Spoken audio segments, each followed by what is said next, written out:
The battle lines are still being drawn on stage 3 income tax changes made by Labor. The government made the changes to help lower and middle income earners have more, take home more pay. They said circumstances had changed. So, if circumstances allow, would Labor in the future go ahead with the rest of stage 3 they haven't or they're not planning on rolling out? Here was the Treasurer on that. Well, we don't consider them as a piece of unfinished business. We're not leaving Scott Morrison's tax cuts in a drawer somewhere and hoping to put them in place at some future point. It's not a delayed promise. This will be a broken one. Next move is what the coalition will do in response. They oppose the changes, but will they pledge to roll them back? Or perhaps add on the existing stage 3 on top at some stage? It's a big decision being wrestled with. For now, their focus is on Labor's about-face. This is a broken promise. The Prime Minister lied, and we've got to get back to what this actually is. This is about political expedience. It was about Dunkley, and we'll obviously go to the next election with a taxation policy that looks to address the bracket creep challenges we've got. So casting ahead there to the next election, an indication there will be a point of difference of some sort. Otherwise, the coalition would be agreeing with the broken promise they're calling out. That was easy with the last broken promise that helped cost the Labor Party government. That was the carbon tax. It was a financial hit on voters, albeit with some compensation. So a hit and a broken promise. This change is a broken promise that would leave 84% of voters better off. That makes it a trickier response for the coalition. Stop fumbling and bumbling around for excuses to oppose bigger tax cuts for Middle Australia.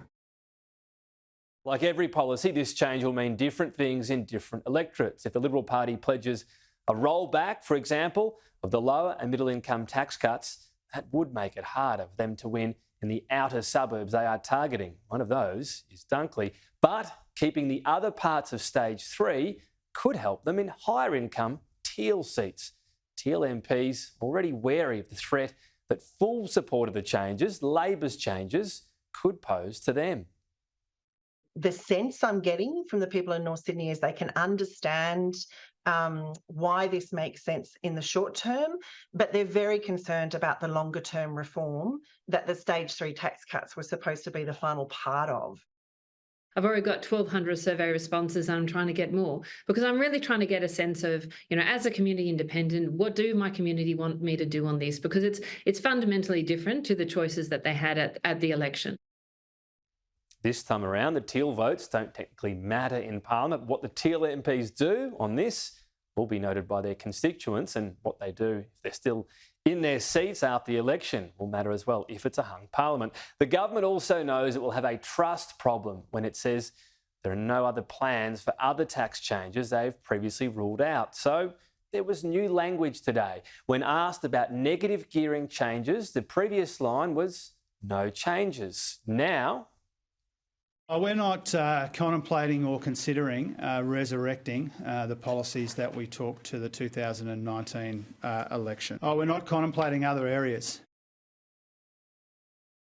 No changes now has become not contemplating. We'll see if that line is repeated, and that's the attempt of Labor to say we mean this time when we do promise. We've got a very unscientific look at one group of voters and what they thought of the PM at the Australian Open men's final. Neither side getting too carried away with the reaction. The Australian Prime Minister, the Honourable Anthony Albanese. The Deputy Victorian Premier. Do you have thick skin, Anthony, or does that still sort of get to you? I mean, a crowd of people booing, Oh, no, it's an Australian tradition.